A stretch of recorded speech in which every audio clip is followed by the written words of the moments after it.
నిమిత్తమై పరిశుద్ధ గ్రంథంలో నుంచి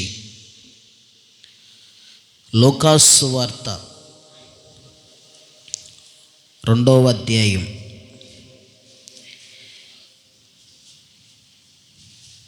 20వ వచనం. లూకాసు వార్త 2వ అధ్యాయము 20వ వచనం. అంతటా ఆ గొర్రెల కాపరులు తమతో చెప్పబడినట్లుగా తాము విన్న వాటిని కన్న వాటన్నిటిని గురించి దేవునిని మహిమపరచుచు స్తోత్రము చేయుచు తిరిగి వెళ్ళిరి. హల్లెలూయా. ఈ సమయములో ఈ గొర్రెల కాపర్లు చేసిన పనేమిటయ్యా అంటే దేవునిని మహిమపరుస్తున్నారంట. ఈ సమయంలో దేవునిని మహిమపరిచి స్తోత్రగానము చేయించు తిరిగి వెళ్తున్నారు అని రాయబడి ఉంది అక్కడ. ఎవరు అసలు ఈ గొర్రెల కాపరులు? ఎందుకు వారంత సంతోషముగా ప్రభువుని స్తుతిస్తున్నారు అని రాయబడి ఉంది. దేవుణ్ణి గణపరుస్తున్నారు, పాడారు, మహిమపరుస్తున్నారు, ప్రార్థన చేసుకుంటూ వెళ్తున్నారని రాయబడి ఉంది. ఎవరు శ్రీ గొర్రెల కాపరులు? వీళ్ళు విన్నది ఏంటి? విన్నవాటిని కన్నవాటిని అన్నిటిని గురించి ఏమిన్నారు అసలు వీళ్ళు? ఏమి కన్నారు అసలు వీళ్ళు? విన్నది నిజమే అని నమ్మి కన్నవాటిని గూర్చి నిజమే అని నమ్మి విన్నదానిని కన్నదానిని చూసి ఆనందముతో పరవళ్ళు త్రొక్కుతూ ప్రభువుని స్తుతిస్తూ వారి వారి స్థానాలకు తిరిగి వెళ్తున్నారని రాయబడి ఉంది అక్కడ. ఏ విషయం గురించి వీళ్ళు ప్రభువుని స్తుతించారు? అసలు ఎందుకు దేవుని నామాన్ని మహిమపరిచారు? అసలు వీళ్ళు ఏ విషయంలో ఏమి విన్నారు, దేన్ని కన్నారు? వీరి సంతోషానికి గల కారణం ఏంటి అసలు? ఎక్కడో పల్లెటూరులో గొర్రెలు కాసుకుంటూ బ్రతికేవారండి వీళ్ళు. స్వప్నమందు వీళ్ళకు ఒక దర్శనం కలిగింది.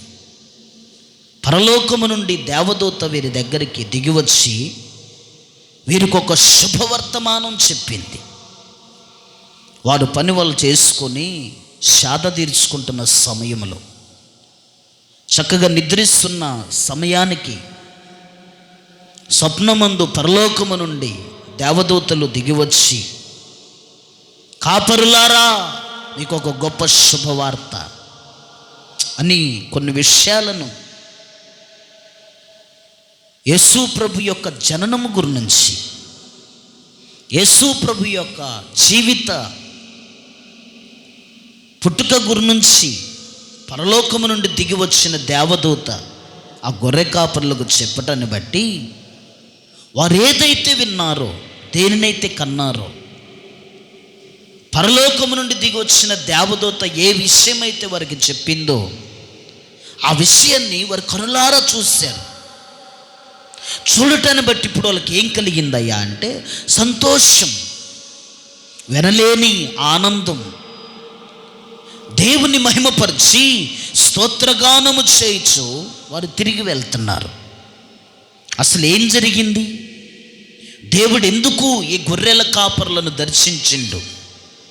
దేవుడు ఎందుకు ఈ గొర్రెల కాపరులను దర్శించి వారికే ఈ విషయాన్ని చెప్పాడు అని కొన్ని విషయాలను అక్కడే అదే అధ్యాయంలో 8వ వచనం నుంచి 14వ వచనం వరకు చిన్నగా చూడండి ఒకసారి. అసలు ఏ విషయం గురించి వారు ఏమిన్నారు, దేన్ని కన్నారు, ఎందుకు దేవుని మహిమపరచాల్సి వస్తుందో, వాళ్ళు ఎక్కడికి వెళ్ళారు, అసలు వాళ్ళకి కలిగిన ఉపయోగం ఏమిటి, దేని గురించి వాళ్ళ జీవితంలో సంతోషం కలిగిందన్నది కొన్ని మాటలు అక్కడ చూద్దాం. చూడండి, లూకాసు వార్త 2వ అధ్యాయము 8వ వచనము నుంచి, ఆ దేశములో కొందరు గొర్రెల కాపరులు పొలములో ఉండి రాత్రివేళ మందను కాచుకొనుచుండగా ప్రభువు దూత వారి యొద్దకు వచ్చి నిలిచెను. ప్రభువు మహిమ వారు చుట్టూ ప్రకాశించినందున వారు మిక్కిలి భయపడ్డారంట. హల్లెలూయా, హల్లెలూయా. ఇక్కడ రాయబడి ఉన్న మాట ఏమిటంటే, ఆ దేశములో కొందరు గొర్రెల కాపరులు, నేడు దావీదు పట్టణమందు రక్షకుడు పుట్టిన ఆ ప్రాంతంలో, ఆ దేశంలో, ఆ దేశానికి సమీపముగా ఉన్నటువంటి ప్రాంతంలో కొంతమంది గొర్రెల కాపరులు రాత్రివేళ దేవుడు వాళ్ళకు అప్పగించిన మందను కాచుకొనుచుండగా ఉంది. అక్కడ గొర్రెల కాపరులను ఎందుకు దేవుడు ప్రత్యేకంగా ఇక్కడ పరిచయం చేస్తున్నాడయ్యా అంటే, మొదటిగా గొర్రెల కాపరుల గురించి కొన్ని విషయాలు తెలియాలి మీకు. గొర్రెల కాపరులు చాలా బాధ్యత కలిగి ఉంటారు. గొర్రెను మేపే లేదు కాచే వ్యక్తి చాలా ఇంట్రెస్ట్గా ఉంటాడు. తనకి నామూస్ అనేది ఉండదు, ఏమండి, తనకి అసహ్యం అనేది ఉండదు. నేను ఎందుకు ఈ వృత్తిలో ఉన్నానన్న ఆలోచన చేయడు ఆ వ్యక్తి. మీరు ఎప్పుడైనా గొర్రెల కాసులను చూడండి, ఎంత హీనంగా పడతారో. కానీ ఒక విషయం చెప్పానా, కారులో పోయాడు గొర్రెల కాపర కారణం కొడతాడు, ఒక ఏలేస్తే చాలు ఆ గొర్రెలన్నీ కూడా ఒక క్రమబద్ధములోకి వచ్చేస్తాయి. స్తోత్రం చెప్పండి.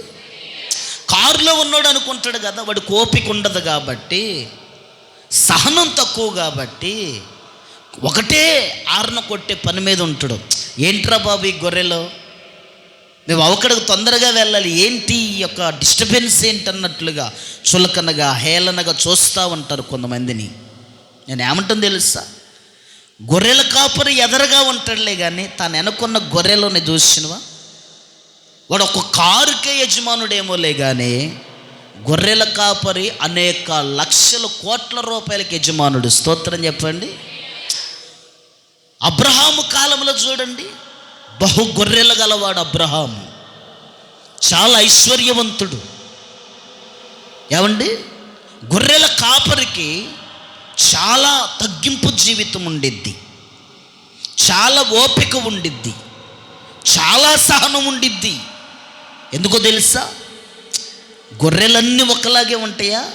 ఉండవు. కొన్ని గొర్రెలు ఎగురుతూ ఉంటాయి, తప్పుతూ ఉంటాయి, వేరు వేరు మార్గాల్లో ఆలోచన చేసుకుంటూ ఉంటాయి. అయినా కానీ కాపరికి ఎంత ఓపిక ఉండిద్దంటే అంత ఓపిక. తన మార్గములోనే అన్నిటిని నడిచేలాగా ఒక క్రమబద్ధంగా నడిపిస్తాడు. తనొక్కడు ముందు నడిస్తే చాలు. మీరు ఎప్పుడన్నా చూడండి, తన కాపరి ముందున్నాడంటే ఒక్క గొర్రె కూడా కాపరిని దాటి ముందుకు పోదు. మీరు ఎక్కడన్నా చూడండి, కాపరి గొర్రెలను కాసే కాపరిని మీరు చూడండి. నేను కొండపల్లి నుంచి వస్తుంటే 4 గుంపులు మాకు ఎదురైనవి. మేము కొండపల్లి నుంచి వచ్చేటప్పుడు 4 గుంపుల్లో నేను గమనించింది ఏందో తెలుసా, కాపరి ముందుండో గొర్రెలన్నీ అనుకున్నాయండి. ఒక్క గొర్రె కూడా కాపరిని దాటిపోవట్లేదు. స్తోత్రం చెప్పండి. ఒక్క గొర్రె కూడా ఈడేంది మమ్మల్ని కాసేది అన్నట్లుగా ఆలోచన చేయట్లేదు. ఆ గొర్రెలన్నీ కూడా ఆ కాపరికి లోబడి ఉంటున్నాయి. ఆ గొర్రెలన్నీ కూడా ఆ కాపరి మాటకు విధేయత కలిగి ఉంటున్నాయి. ఆ కాపరి అలాగ వాటిని క్రమబద్ధీయంగా కాపాడుతుంటాడు కాబట్టి, మేపుతూ ఉంటాడు కాబట్టి, పద్ధతి, మర్యాద, వినయము, విధేయత నేర్పుతాడు కాబట్టి, ఏమండి, కాపరికి ఓపిక ఎక్కువ, సహనం ఎక్కువ కాబట్టి, అంత మాత్రమే కాదు, కాపరి ఒక దగ్గర ఉండడు. గొర్రెలను కాసే కాపరి ఒక దగ్గరే ఉండడు. మీరు చూడండి, మన ప్రాంతానికి వచ్చారు కొంతమంది. నేను మన గోడలోకి వచ్చినప్పుడు రైస్ తీసుకోవడానికి వచ్చారు ఒక ఇంటికి వాళ్ళు. నేను అన్నాను, మీ వృత్తి ఏంటంటే మాది గొర్రెలు కాసుకునే వృత్తి అండి అన్నారు. ఎక్కడి నుంచి వచ్చారు మీరంటే, మైబాదు నుంచి వచ్చినవండి మేము. ఏడుందండి మైబాదు? మహబూబ్ నగర్ నుంచి వచ్చామండి మేము. వాళ్ళ వృత్తంతో ఏమిటంటే ఒక దగ్గర ఉండరు. వారి వృత్తంతో ఏమిటంటే వారికి కలిగిన ఆ గొర్రెలను తీసుకొని ఆ ఊరు ఆ పట్టణం, అర్థమైందా, ఆ గ్రామం అట్ట మేపుకొని వాటికి వయసు వచ్చేంత వరకు, పుష్టిగా తయారంత వరకు వాటిని శ్రేష్టముగా కాపాడుకొని ఎక్కడ ఏ విధముగా అయినా కానీ వాటికి చక్కని మేతనిచ్చి నీరునిచ్చి ఒక పుష్టమైన బలమైన కోణములు వచ్చేంత వరకు వారు ఒక్కసారి ఇల్లుడు చచ్చిపెట్టారంటే గనక మరలా ఇంటికి తిరిగిపోయే పాటికి 3-4 నెలల టైం పట్టిద్ది గొర్రెల కాపర్లకి. వాళ్ళంత ఓపికతో ఉంటారు కాబట్టి, వాళ్ళంత సహనముతో ఉంటారు కాబట్టి, వాటి పట్ల అంత బాధ్యత కలిగి ఉంటారు కాబట్టి దేవుడు ఆ దేశంలో ఎంతోమంది ఉన్నా కానీ, ఎన్నో రంగాలు కలిగిన వారు ఉన్నారు, ఉద్యోగస్తులు ఉన్నారు, వ్యాపారస్తులు ఉన్నారు, తెలివిగల వాళ్ళు ఉన్నారు, ఎంతమంది ఉన్నా కానీ దేవుడు తానుకు విధేయత కలిగి ఒక బాధ్యత రహితంగా బ్రతికే వ్యక్తులు కావాలని ఆలోచన చేసి, అదిగో తన జననమును గురించి తెలియచేయటానికి రాత్రి వేళలో ఎప్పుడు మేపుతున్నారంట వీళ్ళు, ఏమనుందాడా, రాత్రి వేళ తమ మందను కాచుచుండగా. అంటే ఎంత బాధ్యత కలిగి ఉన్నారు వాళ్ళు, ఎంత బాధ్యతను నిర్వర్తిస్తున్నారండి వాళ్ళు. అలా కాస్తున్న వారి యొద్దకి పరలోకము నుండి దేవదూత దిగి వచ్చిందంట. ఇప్పుడు పరలోకం నుండి దేవదూత రావటంతోనే వారి మధ్యలోనంట వారు నిలుచున్న ప్రాంతమంతా కూడా, వారు నివసిస్తున్న ప్రాంతమంతా కూడా దేవుని మహిమతో కప్పబడి ఉందంట. స్తోత్రం చెప్పండి. అందుకే కాపరిని గొర్రెలకు కాపరిగా పెట్టిండు దేవుడు. దేనికో తెలుసా? కాపరికి సహనం ఉండిద్ది, కాపరికి ఓపిక ఉండిద్ది, కాపరికి నిరీక్షణ ఉండిద్ది. కాపరి ఎన్ని గొర్రెలు ఎన్ని తప్పిదములు చేసినా కానీ వాటిని సరిచేసే బాధ్యత కాపరి మీదే ఉండిద్ది. కాబట్టి ఆయా ప్రాంతాలకు వెళ్ళి అనేకులకు వార్తను ప్రచురం చేస్తాడని ఎరిగాడు. కాబట్టి దేవుడు ఆ దేశంలో ఎంతమంది ఉన్నా కానీ వారిని కాదనుకొని గొర్రెల కాపరులకు గొప్ప దర్శనాన్ని దేవుడు కలుగజేసిండు. హల్లెలూయా, హల్లెలూయా, హల్లెలూయా. అక్కడ చూడండి 9వ వచనము, ప్రభుదూత వారి యొద్దకు వచ్చి నిలిచెను, ప్రభు మహిమ వారు చుట్టూ ప్రకాశించినందున వారు మిక్కిలి భయపడిరి. భయపడిన వారిని సమాధానపరిచాడు దేవుడు. క్రీస్తు జననము లోకములో భయపడే మనిషికి ఏం తీసుకొచ్చిందో తెలుసా? ధైర్యమును తీసుకొచ్చింది.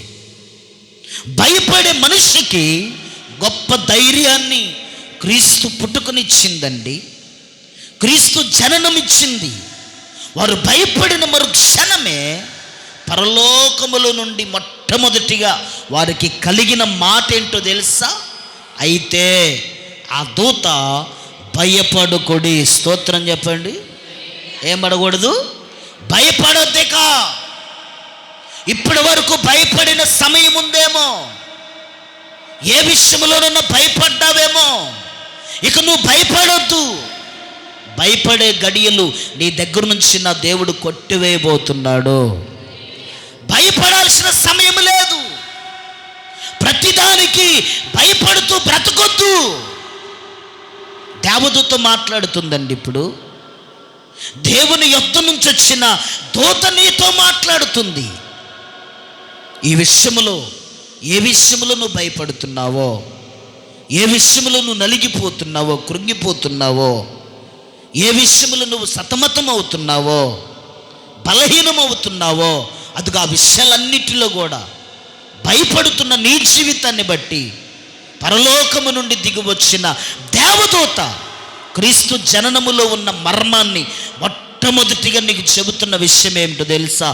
ఏ విషయములో అయితే నువ్వు భయపడుతున్నావో ఆ విషయములు నువ్వు భయపడకుండా నిశ్చయముగా ఉందవుగాక.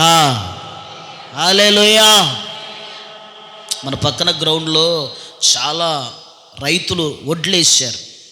ఇందాక వర్షం వస్తుంటే నేను అంత నిద్రలో ఉండి కూడా సాయంత్రం పూట ఈ మెసేజ్ ప్రిపేర్ అయ్యి రిలాక్స్ అవుతుంటే నా హృదయంలో చిన్న ప్రార్థన చేస్తున్న, ప్రభువా రైతులు గింజలు వచ్చున్నాయి, వారు బాధపడతారు, భయపడతా ఉంటారు, ఉదయమేమో ఆరబెట్టారు, ఒకేసారి మరలా వచ్చారు బాధపడుకుంటూ భయపడుకుంటూ. ఎందుకంటే ఇన్ని రోజులు కష్టపడి తినక వడ్డీలకు తీసుకొచ్చి సాగు చేసిన విత్తనం చేతికొచ్చే పాటికే అనుకోకుండా ఈ యొక్క వాతావరణం మారటాన్ని బట్టి భయపడుతున్నారు. తండ్రి ఒకసారి కనికరించు అని చెప్పేసి నా హృదయంలో చిన్న ప్రార్థన. మన గ్రామంలో ఉన్న రైతులు గింజలన్నీ కూడా క్షేమంగా ఉండాలని, పంటలు పండి చేతికొచ్చినాయి, బాధపడకూడదయ్యా, కృపణీయని నా వంతుగా నేను ప్రార్థన చేసి కొంచెం గోడ తట్టు అటు తిరిగి ఒక రైతు దగ్గరలోనే, మనకు దగ్గరలో గోడకు దగ్గరలో ఆరబెట్టిండు. వచ్చి దిగాలుగా ఆ పట్టాకెళ్ళి చూసి ముఖమంతా వికారంగా పెట్టి చూస్తుండండి. పాపం నాకు బాధ వేసింది. అంటే భయపడుతుండు, ఈ వర్షము దీని ద్వారా నేను ఏమన్నా నష్టపడతానేమో. తనలో ఆ ఫీలింగ్ నాకు అగపడింది. తను ఎంత కష్టపడిండో, ఎంత ప్రయాసపడిండో పాపం. ఎక్కడి నుంచి తెచ్చుకున్నాడో ఏంటో. సరే ఉన్నాయో లేవో, లేకపోయినా కానీ ఏదో ఉపయోగం ఉండిద్దని, ఒక రూపాయ కలిసి వచ్చిద్దో లేదో మేలుకరంగా మారిద్దనో, తన దగ్గర లేకపోయినా వడ్డీకో దేనికో కట్ట తీసుకొచ్చుకొని పంటను పండించుకునే పాటికే పట్ట మీద అలా నీళ్లు నిలిచిపోయినాయి. తన ముఖంలో ఒక వికారమని నేను చూసినప్పుడు నాకు బాధ కలిగింది.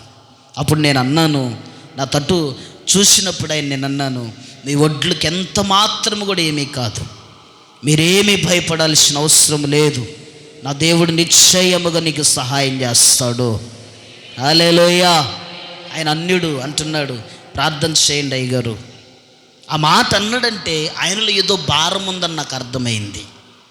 అన్యుడైనా కానీ విగ్రహార్థికుడైనా కానీ ఆ ప్రార్థన చేయండి అయ్యా అన్నాడంటే దాని అర్థంలో ఏదో ఒక భారం ఆయన మీద మోపబడి ఉంది కాబట్టి భయపడుతున్నాడు అనిపించింది నాకు. నేను చెప్పాను, నా దేవుడు నిశ్చయముగా నీకు సహాయం చేస్తాడన్నా, నువ్వేం భయపడొద్దు. అదిగో ఏ విషయములో నువ్వు భయపడుతున్నావో, ఏ విషయములో నువ్వు కృంగిపోతున్నావో, ఈ రాత్రి నువ్వు విశ్వసించి వెళ్ళు. ఈ రాత్రి దేవుని సన్నిధిలో నువ్వు కూర్చోనున్ను, నీ మనస్సంతా దేవుని వాక్యం మీద పెట్టి దేవుడు ఏం మాట్లాడుతుండా అని నువ్వు శ్రద్ధ నిలిపి ఆ మాట యందు ఆసక్తి కలిగి నువ్వు ఇక్కడి నుంచి తిరిగి వెళ్ళు. భయపడొద్దు, ప్రతిదానికి భయపడొద్దు, కృంగిపోవద్దు. యేసు ప్రభు జననము నీకేం తీసుకొచ్చిందయ్యా అంటే, భయపడుతున్న నీ జీవితానికి భయం లేకుండా చేయటమైన కృప ఉంది. స్తోత్రం చెప్పండి, మంచిగా చెబుదాం. కాబట్టి దేవుడు చెబుతున్నాడు, భయపడొద్దు, మీకు భయపడాల్సిన అవసరం లేదు. మీకు ఒక విషయం తెలుసా, నూతన సంవత్సరంలో మనము పొందుకోబోయే వాగ్దానము కూడా చాలా శ్రేష్టమైంది. స్తోత్రం చెప్పండి. నేను ఆ వాగ్దాన్ని ప్రింట్ చేయించేటప్పుడు ఆ టైపింగ్ చేసే వ్యక్తి కూడా ఎంత విశ్వసించి దానిని టైప్ చేసిండోనండి. అన్నా, ఈ సంవత్సరం మీ ద్వారా, ప్రతి సంవత్సరం మీ ద్వారా వస్తున్న వాగ్దానం మొట్టమొదటిగా నన్ను బలపరుస్తుంది, నాకు సహాయం చేస్తుంది. ఆయన కూడా సేవకుడే, సేవ చేసుకుంటూ ప్రింటింగ్ మిషన్ నడిపిస్తూ ఉంటాడు. అన్న మీ వాగ్దానమే పోయిన సంవత్సరం ఈ 2024లో మీ దగ్గర నుంచి వచ్చిన వాగ్దానం, నీతి అనున్న దక్షిణ హస్తంతో మిమ్మల్ని ఆదుకుంటానని మీరు ప్రార్థన పూర్వకంగా ప్రభు ఎదుట చేసి ఆ వాగ్దానాన్ని ప్రింట్ చేయించినప్పుడు ఆ వాగ్దానాన్ని నమ్మి ప్రార్థన చేశానన్న. ఈ 2024లో అద్భుతమైన సహాయాన్ని దేవుడు నాకు చేసిండు. ఈ 2025 వాగ్దానాన్ని ప్రింట్ చేపిస్తుంటే తన వాగ్దానాన్ని బట్టి విశ్వాసం ఉంచి ఆ వాగ్దానాన్ని ప్రింట్ చేసిన తర్వాత మొట్టమొదటిగా ప్రార్థన చేసుకున్నాడండి. ఆ ప్రింట్ చేసి అన్న సేవకుడు, అయ్యా ఇదిగో ఈ వాగ్దానం నా జీవితంలో 2025లో నిశ్చయముగా మీరు నా పట్ల, నా సంఘం పట్ల, నా పరిచర్య పట్ల మీరు నెరవేర్చుదురుగాక అని నమ్మి విశ్వాసంతో ప్రార్థన చేసుకున్నాడండి. నేనేమన్నాను తెలుసా, భయపడొద్దు, భయపడటాన్ని బట్టి కలిగేది నష్టం, భయపడుతూ బ్రతకటాన్ని బట్టి, జీవించటాన్ని బట్టి కలిగేది ఏమిటయ్యా అంటే అపోహాలు, కృంగిపోవటం, కృషించిపోవటం, ప్రాణం నేర్సిల్లిపోవటం, ఏవండి ఆత్మీయతలు వెనకబడిపోవటం, విశ్వాసములు వెనకబడిపోవటం, ప్రార్థనలు వెనకబడిపోవటం, నిరీక్షణలు వెనకబడిపోతూ. దేన్ని బట్టో తెలుసా?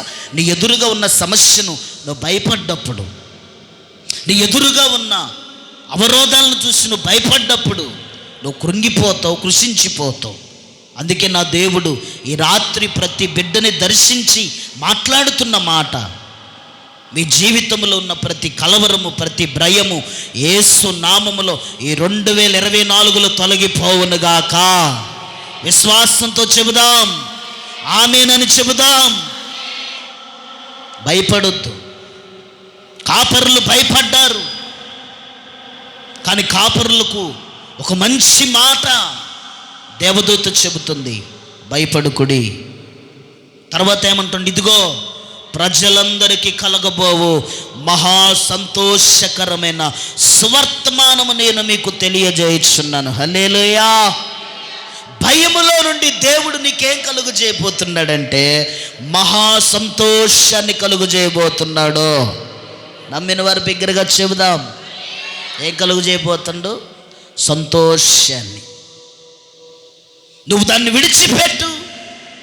నా ప్రభువు జననము నీకేం తీసుకొచ్చిందంటే ప్రజలందరికీ కలగబోవు. నువ్వెవరో సంతోషంగా ఉన్నారని నువ్వే బాధపడుతున్నావేమో. ఒకవేళ నేను ఎందుకు ఇలాగైపోయాను, నా కుటుంబం ఎందుకు ఇలాగైపోయింది, నా పిల్లలు ఎందుకు ఇలాగయ్యారు, నా జీవితం ఏంటి ఇలాగైపోయింది, అందరూ అలాగున్నారు, నేను ఇలాగున్నానని ఒకవేళ అన్హ్యాపీలో నువ్వేమన్నా బ్రతుకుతున్నావేమో. ఇదిగో సంతోషం లేని అనుబంధముతో జీవితాన్ని నువ్వేమన్నా కొనసాగిస్తున్నావేమో. ఎవరికి చెప్పుకోలేని బాధ, వేదనతో, దుఃఖముతో నువ్వు నలిగిపోతున్నావేమో.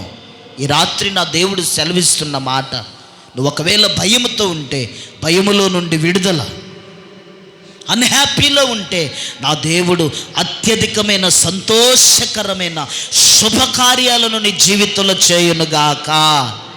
హల్లెలూయా. గొర్రెల కాపరులతో దేవుడు మాట్లాడుతున్నాడు.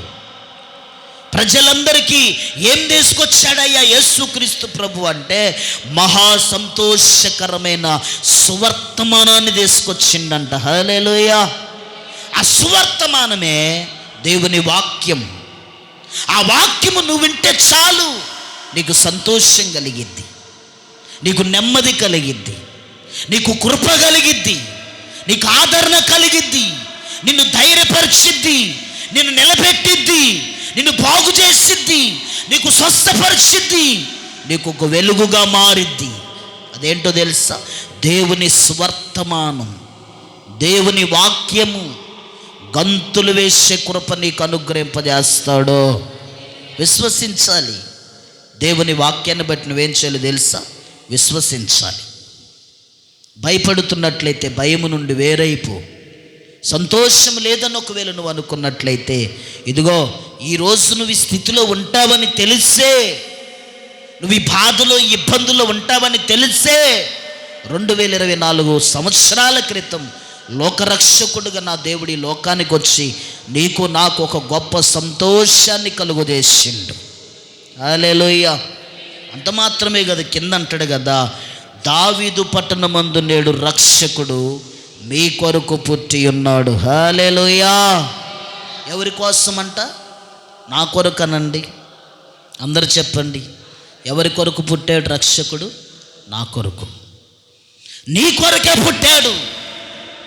ఎవరాయనంటే రక్షకుడు. ఎవరికి రక్షకుడు అంటే ప్రజలందరికీ రక్షకుడు, లోకానికే రక్షకుడు. ఒక కులానికి, మతానికి సంబంధించినటువంటి దేవుడు కాదండి ఆయన. ప్రపంచం యావత్తు కూడా రక్షణ కలుగు చేసే దేవుడు. నేడు ఎక్కడ పుట్టి ఉన్నాడో తెలుసా? దావీదు పట్టణమందు నేడు మన కొరకు రక్షకుడు పుట్టాడంట. రక్షకుడు అంటే కాపాడువాడు, అభిషక్తుడు. నిత్యము మనకి ప్రొటెక్షన్ ఇచ్చేవాడు. మనుషులు మనల్ని కనిపెట్టినా కనిపెట్టకపోయినా, ఇరుగు పొరుగు వారే, బంధువులే, రక్త సంబంధికులే కనిపెట్టినా కనిపెట్టకపోయినా, నువ్వు ఉన్న ప్రతి స్థలములో నుండి, నువ్వు పడిపోయిన ప్రతి స్థలములో నుండి, ఎక్కడైతే నువ్వు లేవలేకపోతున్నావో ఆ స్థలములో నుండి నా దేవుడు నిన్ను కనిపెట్టి నీకు ఒక గొప్ప రక్షణ భాగ్యాన్ని నిశ్చయముగా కలుగుజేయునుగాక. హల్లెలూయా. సంతోషాన్ని ఇవ్వటానికి యేసు ప్రభు ఈ లోకానికి వచ్చిందండి. దుఃఖములో ఉన్నవారిని ఓదార్చటానికి, శ్రమలో ఉన్నవారిని, నలిగిన వారిని, విరుగుతున్న వారిని బలపరచటానికి, దృఢపరచటానికి నా యేసు ప్రభు ఈ లోకానికి వచ్చిండు. అందుకే అంటున్నాడు, మనుష్యుల వలన రక్షణ కలగదు, సొంత చెల్లెల వలన, తమ్ముడు వలన, అన్న వల్ల రక్షణ కలగదు. మేమున్నామని మాటిస్తారులే కానీ ఆపదొచ్చినప్పుడు అందరూ తప్పిపోతారు, విడిచిపెడతారు. కానీ మాట ఇచ్చి తప్పకుండా నెరవేర్చే దేవుడు ఎవరయ్యా అంటే నజరేయుడైన యేసు క్రీస్తు మాత్రమే. స్తోత్రం చేద్దామా. అందుకే ఆయన లోకరక్షకుడిగా పేరుగాంచిండు. రక్షకుడిగా నీ కొరకు నా కొరకు పుట్టాడు ఆయన. ఇప్పుడు అందుకే గొర్రెల కాపరులకు చెబుతున్నాడు, నేడు మీ కొరకు, నీకు రక్షణ లేదు అని నువ్వు అనుకుంటున్నావు, మీకు రక్షణ ఇవ్వటానికి, మిమ్మల్ని విమోచించటానికి, మిమ్మల్ని సంతోషపరచటానికి, మీ దుఃఖముల నుండి, మీ బాధల్లో నుండి, మీ కష్టాల నుండి బయట పారేయటానికి నేడే గొప్ప రక్షకుడు మీ కొరకు పుట్టి ఉన్నాడు. అంత మాత్రమే కాదు, ఇక దీనత్వము కలిగి ఆయన జననం గురించి చెబుతాడు. చూడండి, కిందకు వచ్చిన తర్వాత 12వ వచనం, దానికి ఇదే మీ కానవాలు ఏంటి? ఒక శిశువు పొత్తిగుడ్డతో చుట్టబడి ఒక తొట్టిలో పడుకొని ఉండటం మీరు చూచి దాన్ని వారితో చెప్పాను. ప్రజలకి ఏముండిద్దంటే, దేవుడంటే పైవాడు, ఆయన ఆడబొట్టుకుంటాం మనం. అర్థమైందా? ప్రజలకి ఎంతో ఆలోచనలు ఉన్నాయి. ఇప్పటికీ ఈ లోకంలో దేవుణ్ణి కలుసుకోవటానికి ఎన్ని రకాల ప్రయత్నాలు చేస్తారో. దేవుణ్ణి దర్శనం చేయటానికి, దర్శనానికి ఒక పేరుండిద్ది. మనిషి పోయి దేవుని దర్శించుకోవటానికి ఎన్ని రకాల దర్శనాలు. విఐపి దర్శనం ఒకటి ఉండిద్ది మనిషి దేవుణ్ణి కలుసుకోవటానికి. విఐపి దర్శనం అంటే కొంచెం కాస్ట్ ఎక్కువ ఉండిద్ది, అది టికెట్ కొనుక్కోవాలా. అది కొనుక్కుంటేనే ఆ విఐపి దర్శనాన్ని బట్టి కాస్త దగ్గరకు పోయి చూడటానికి అవకాశం. ఇక చిన్న దర్శనాలు, కొద్ది దర్శనాలు ఉంటాయి, చిన్న దర్శనాలు ఉంటాయి. ఇక అవి దూరంగా ఉండి దర్శించుకోవటమే. అంటే మనుష్యుడు ఇంకా గుర్తెరగట్లేదు, నేను దేవుణ్ణి కలుసుకోవాలంటే ఇంత గ్యాప్ అవసరమా, దేవుణ్ణి నేను కలుసుకోవటానికి ఏమండి ఇంత దూరం అవసరమా అన్నది ఆలోచన చేయట్లేదు మానవుడు. కానీ నా యేసు క్రీస్తు ప్రభుల వారు ఆ మనిషికి, ఆ దేవునికి ఎడబాటు లేకుండా చెయ్యాలని, ఏమండి ఆ దూరమును తీసివేయాలని దీనుడుగా, రిక్తుడుగా, ఈ లోకము నిమిత్తమై, లోకముల జనుల నిమిత్తమై ఒక మానవ అవతారిగా మనుష్యుల మధ్యలోని ఒక ఉన్నతమైన జననాన్ని జన్మించాడు. హల్లెలూయా. ఇంకా మనుష్యుడు తెలుసుకోవట్లేదు. దేవుని కలుసుకోవటానికి ఎన్ని రకాల ప్రయత్నాలు, ఎన్ని రకాల ప్రయాణాలు, ఎన్ని రకాల పోరాటాలు. అందుకే యోహాను సువార్తలు అంటాడు, తన అద్వితీయ కుమారుణ్ణి మనుష్యులు తెలుసుకోవాలని తండ్రి కుమారుని ప్రేమించి ఈ లోకానికి పంపించిందంటండి. అంటే మనిషిని దేవునికి దగ్గర చేయటానికే యేసుక్రీస్తు ప్రభుల వారు మానవ అవతారిగా ఈ లోకంలోకి వచ్చిండు. గొర్రెల కాపరులకు చెబుతున్న మాట ఏంటంటే, పొత్తిగుడ్డలో చుట్టబడి ఉంటాడు. స్తోత్రం చెప్పండి. అంటే దాని అర్థము దీనుడుగా, రిక్తుడుగా తగ్గించుకొని లోకములో పుట్టాడు ఆయన మీ కొరకే. ఎందుకంటే అంటరాని వారు అంటారేమో అని, ఏమండి ఆ కులం ఈ కులముతో పని లేకుండా, ఒక మతం అనేది ఏది కూడా చేర్చనివ్వకుండా ప్రతి మానవుడికి ఒక మాదిరిని చూపించాలని, ప్రతి మానవుడికి తన జీవితం విలువ సత్యాన్ని తెలియచేయాలని నా తండ్రి 2024 సంవత్సరాల క్రితం దీనుడుగా రిక్తుడుగా తగ్గించుకొని మానవ జన్మమును ఈ లోకములో ఎత్తాడండి. స్తోత్రం చెప్పండి. హల్లెలూయా. అందుకేనంట ఫిలిప్పీ పత్రికలో ఉండిద్ది 2:5, క్రీస్తు యేసునకు కలిగి ఉన్న ఈ మనస్సును మీరు కలిగి ఉండండి. ఎందుకు తెలుసా? ఆయన దేవుని స్వరూపమందు కలిగిన వాడై ఉండి దేవునితో సమముగా ఉండుట విడిచిపెట్టకూడని భాగ్యమని ఎంచుకొనలేదు, కానీ మనుష్యుల పోలికగా పుట్టి దాసుని స్వరూపమును ధరించుకొని తనను తానే రిక్తునిగా చేసుకొనెను. మరియు ఆయన ఆకారమందు మనుష్యుడిగా కనబడి మరణము పొందునంతగా, అనగా శిలువ మరణము పొందునంతగా విధేయత చూపించిన వాడై తనను తానే తగ్గించుకొని పశువుల పాకలో జన్మనిచ్చాండి. స్తోత్రం చెప్పండి. హల్లెలూయా. కార్పొరేట్ హాస్పిటల్లో కాదుగా. అందుకే వాళ్ళకి ఆనవాళ్ళు చెప్పి, మీకు ఇదే ఆనవాళ్ళు, మీరు అక్కడ ఇక్కడ దేవులాడతారేమో, రాజరికంలో పోయి చూస్తారేమో, రాజుగారి కోటలోకి పోయి చూస్తారేమో. ఇదిగో మీ కొరకు దీనుడిగా రిక్తుడిగా మానవ జీవితాన్ని అలవర్చుకొని మానవ స్వభావమును ధరించుకొని పొత్తిగుడ్డలో చుట్టబడి ఉన్నాడు. ఆయన తగ్గించుకొని దేవునితో ఉండే భాగ్యమును సమానముగా ఎంచుకోక నీ కొరకు నా కొరకు మనందరినీ ఒక ఐక్యత కలిగిన అనుభవంలో నడిపించాలని, ఆయనకు దగ్గర కావాలని, ఆయన కొరకు బ్రతకాలని, ఆయనలో జీవించాలని, ఆయన రక్షణ పొందాలని, ఆయన సంతోషం అనుభవించాలని నా తండ్రి మనలందరినీ ప్రేమించి దీనుడుగా ఈ లోకంలో పుట్టాడండి. స్తోత్రం చెప్పండి. హల్లెలూయా. హల్లెలూయా. కాబట్టి మన విశ్వాస జీవితంలో ఆయన నీ కొరకు నా కొరకు తగ్గించుకొని ఈ లోకంలో బ్రతికినట్లుగానే క్రీస్తు యేసునకు కలిగి ఉన్న మనస్సును మనం కలిగి జీవించాలి. మనం ఒక్క విషయం గుర్తుపెట్టుకోవాలి, ఎక్కడన్నా నువ్వు తగ్గించుకోలేకపోతున్నావంటే అక్కడ నువ్వు ఆలోచన చేయాల్సింది ఏంటంటే, నా యేసయ్య అంత స్థానంలో ఉండేవాడే నా కోసం తగ్గించుకొని బ్రతికితే లేదు, కానీ నేను ఎందుకు తగ్గించుకోకూడదు? నా బంధువుల దగ్గర, నా సంఘములో, లేదంటే పరిచర్య విషయంలో, లేదంటే రక్త సంబంధికుల విషయంలో, లేదంటే ఒక ఫంక్షన్ దగ్గర ఇంకెక్కడో ఏదో నాకు ఒక లోపం జరిగింది, లోటు జరిగింది, నన్ను గుర్తెరగలేకపోతున్నారు, పలకరించలేకపోతున్నారు, ఆదరించలేకపోతున్నారు. ఈరోజు మేము విలువ లేకుండా పోయాను, లెక్క లేకుండా పోయాను అని ఒకవేళ నువ్వు అనుకున్నప్పుడు నా యేసయ్య జీవితాన్ని గుర్తు తెచ్చుకోను. మన యేసయ్య జీవితాన్ని గుర్తు తెచ్చుకో. పరలోకములో తండ్రితో ఉండకూడని భాగ్యమని దానిని విడిచిపెట్టి, ఏవండి, నిన్ను ఒక ఉన్నతమైన స్థానములో నివసింపజేయటానికి ఆయన అంతగా తగ్గించుకొని ఈ లోకానికి వచ్చినప్పుడు నీ వారి ఎదుట, నీ జనుల ఎదుట, నీ స్వజనుల ఎదుట నువ్వు తగ్గించుకుంటే నువ్వేమవుతావు తెలుసా? ఒక ఉన్నతమైన స్థానంలో నా దేవుడు నిన్ను హెచ్చిస్తాడు. తండ్రి తగ్గించుకున్నాడండి.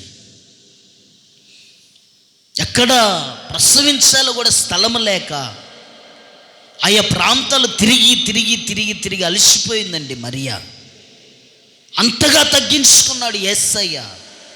రాజరికాన్ని కోరుకోలేదు ఆయన, ఆయనకు అవసరం లేక కాదు.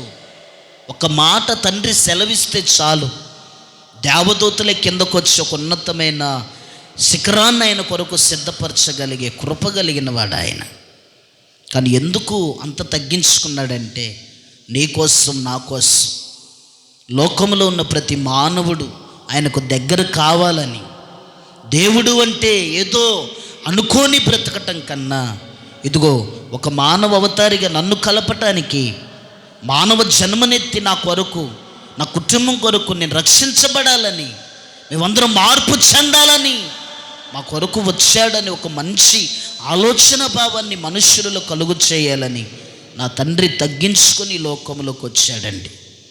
కాబట్టి నీ జీవితంలో, నీ విశ్వాస జీవితంలో, నీ నిరీక్షణ జీవితంలో, నీ భక్తి జీవితంలో ఎక్కడ తగ్గించుకోవాలో అక్కడ తగ్గించుకొని బ్రతుకు. ఏ విషయము తగ్గించబడాలో ఆ విషయంలో తగ్గించుకొని జీవించు. నా యేసయ్యని మాదిరి చేసుకో. మనం ఆరాధిస్తున్న దేవుని మాదిరి చేసుకో. మాటల విషయంలో ఉండొచ్చు, నిన్ను కించపరిచిన వారు ఉండొచ్చు, నిన్ను బాధ పెట్టిన వారు ఉండొచ్చు. అయినా కానీ వారి ఎదుట నువ్వు తగ్గించుకొని బ్రతుకు. ఒకరోజు ఒక సమయం వచ్చింది, నా దేవుడు నిశ్చయముగా వారి కనుల ఎదుట నిన్ను గొప్పగా ఆశీర్వదిస్తాడు. హల్లెలూయా, హల్లెలూయా. చివరిగా 13వ వచనం చదవండి. వెంటనే పరలోక సైన్య సమూహము ఆ దూతతో కూడా నుండి సర్వోన్నతమైన స్థలములలో దేవునికి మహిమయు ఆయనకిష్టులైన మనుష్యులకు భూమి మీద సమాధానము కలుగునుగాక అని దేవునికి స్తోత్రము చేయుచుండిరి. ఇప్పుడు దేవదూత గొర్రెల కాపర్లకు చెబుతుంది, యేసు ప్రభు జననమేమి తీసుకొచ్చిందయ్యా అంటే మనుష్యులకు సమాధానాన్ని తీసుకొచ్చిందంట. స్తోత్రం చెప్పండి. ఏం తీసుకొచ్చింది? సమాధానం.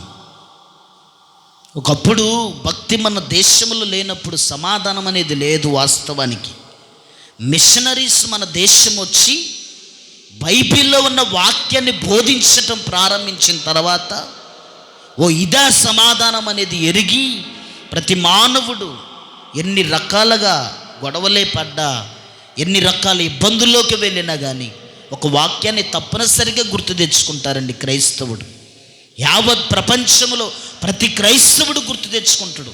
ఎంత కఠినుడైనా కానీ గుర్తు తెచ్చుకుంటారు వాక్యాన్ని. ఏంటో తెలుసా? సమాధానపడు వారు ధన్యులు అన్నాడు యేసు ప్రభు. కాబట్టి సమాధానపడి బ్రతకాలి. ఆ వాక్యాన్ని ప్రతివారు అప్లై చేసుకొని బ్రతుకుతారు. యేసు ప్రభు జననను బట్టి లోకానికి ఏమి కలిగిందయ్యా అంటే సమాధానము కలిగింది. ఇప్పుడు దేవదూతలు కాపరులకు చెబుతున్నారు, ఆయనకిష్టులుగా బ్రతకండి, ఆయనకిష్టమైన వ్యక్తులుగా విశ్వాసులుగా జీవించండి. మనుషులకి ఇష్టలుగా కాదు, లోకరక్షకుడికి ఇష్టంగా బ్రతకండి. నీకు ప్రాణం పెట్టి నీకు రక్షణ ఇచ్చి నీకు విమోచన ఇచ్చి నిన్ను నడిపించి కృపనిచ్చి పోషిస్తున్న తండ్రికి ఇష్టంగా బ్రతికితే నీ జీవితంలో ఎక్కడైతే అసమాధానంతో నువ్వు ఉంటున్నావో, ఏ మనుషుల మధ్యలో అసమాధానంతో బ్రతుకుతున్నావో, ఏ వ్యక్తులైతే నిన్ను అసమాధానం పాలు చేస్తున్నారో వారందరి ఎదుట ఒక గొప్ప సమాధానాన్ని నా దేవుడు నీ జీవితంలో ఇచ్చునుగాక. హల్లెలూయా. సమాధానం కలిగింది క్రీస్తు జననమును బట్టి, రక్షణ కలిగింది, సంతోషము కలిగింది, విమోచన కలిగింది, ఫియర్ భయము నుండి విడుదల కలిగింది. అంత గొప్ప కృప కలిగిన యేసయ్య ఇదిగో ఈ గొర్రెల కాపరులకు దర్శనమిచ్చి వారికి తెలియచేసిన విషయాన్నంట నిజమో కాదో అని బెత్లెహేము ప్రాంతానికి వెళ్ళారంట. అక్కడికి వెళ్ళి చూస్తే మరియావడిలో పొత్తిగుడ్డల్లో చుట్టబడిన యేసు ప్రభుని చూసి వారు బాగా సంతోషించారంట. స్తోత్రం చెప్పండి. వారు సంతోషించి ఎంతగా అక్కడ ప్రార్థన చేసి మరియాకి కొన్ని కండిషన్స్ చెప్పి, అమ్మా మాకు ఇలా దర్శనం వచ్చింది, మా పనిలో మేము ఉన్నప్పుడు గొర్రెలు కాసుకొని ఉంటున్నప్పుడు పరలోకము నుండి దేవదూత దిగి వచ్చి మాకు చెప్పింది, అడ్రస్ చెప్పింది, మేము వచ్చాము, మేము చూసాము, మాకు చాలా సంతోషం కలిగింది. ఈ శుభవర్తమానమును అనేక ప్రాంతాల్లో మేము ప్రచురము చేసేదము. వాళ్ళు చెప్పారండి, కాపరులు కాబట్టి వెళ్ళి అనేకులకు చెప్పారు. వాళ్ళు ఆ దేశ నలుమూలల ఎంతోమందికి వాక్యాన్ని బోధించారు. భయపడేవారిని, సంతోషం లేని వారిని, దుఃఖములో ఉన్నవారిని, అసమాధానంలో ఉన్నవారిని వారందరికీ బోధించారు. ఇదిగో నువ్వు భయపడవద్దు, రక్షకుడు నీ కొరకు పుట్టిండు, సంతోషముగా ఉండు, హ్యాపీగా ఉండు, రక్షకుడు నీ కొరకు పుట్టిండు అని వాళ్ళ దేశ నలుమూలలో ఉన్న ప్రజలకు ఈ శుభవర్తమానాన్ని చాటించారు. కాబట్టి రాత్రికాల సమయంలో ఈ 2024లో ఏ విషయంలో నువ్వు భయపడుతున్నావో, సంతోషం లేకుండా దుఃఖంతో ఉంటున్నావో, ఇంకే విషయంలో అసమాధానంతో ఉంటున్నావో వాటన్నిటి నుండి నా దేవుడు నిశ్చయముగా నీకు విడుదల దయచేయునుగాక. సంతోషము నీకు కలుగునుగాక, సమాధానము నీకు కలుగునుగాక, రక్షణ నీ ఇంటికి కలుగునుగాక, విమోచన నీ ఇంటికి కలుగునుగాక. భయములో నుండి నా దేవుడు నిశ్చయముగా నిన్ను విడిపించునుగాక. దేవుడి మాటలు దీవించునుగాక. మోకరించండి, ప్రార్థన చేసుకుందండి. ఎక్కడి వారు అక్కడ మోకరించండి, చిన్న ప్రార్థన చేసుకుందండి. విన్న వాక్యాన్ని బట్టి